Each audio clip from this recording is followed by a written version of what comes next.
आपण पाहत आहात तिरंगा न्यूज महाराष्ट्र चॅनल। अमित शहाचं करायचं काय? खाली डोकं वर पाय। अमित शहाचं करायचं काय? खाली डोकं वर पाय। परम पूज्य भारतरत्न डॉक्टर बाबासाहेब आंबेडकरांचा विजय असो। सलगरे तालुका मिरज येथे आज सर्व समाज बांधवांनी मिळून परभणी येथे भारतीय संविधान पुस्तिकेची झालेली मोडतोड, सोमनाथ सूर्यवंशी यांचा पोलीस कोठडीमध्ये झालेला संशयास्पद मृत्यू आणि अमित शहा यांनी डॉक्टर बाबासाहेब आंबेडकर यांच्याबद्दल केलेल्या चुकीच्या वक्तव्याचा जाहीर निषेध म्हणून ठिय्या आंदोलन आणि निषेध फेरीचे आयोजन करण्यात आले होते।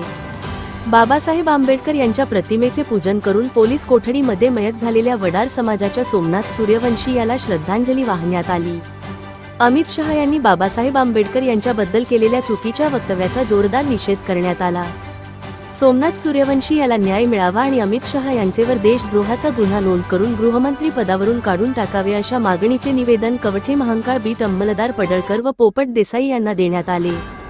यावेळी सलगरे गावातील माजी सरपंच तानाजीराव पाटील, माजी उपसरपंच सुरेश कोळेकर, सदस्य रमेश बच्चू चाळके, विजयराव शिंदे, अंकुश इकुंडे, पिंटू निंबाळकर, विलास अजेटराव, लक्ष्मण तात्या इकुंडे, सर्जेराव साबळे, अवधूत आवटी, नामदेव कुंभार, समाज बांधव म्हणून अरुण कांबळे, ग्रामपंचायत सदस्य सा कार्यकर्ता विक्रम कांबळे, वंचित आघाडीचे सांगली जिल्हा महासचिव नवीनकुमार कांबळे, संती कांबळे, अनिल कांबळे, निशांत शिंगे, रंगराव कांबळे, सागर कांबळे, प्रकाश फायटर, बाबासो कांबळे, मोहन कांबळे, साजन कांबळे, चेतन कांबळे उपस्थित होते।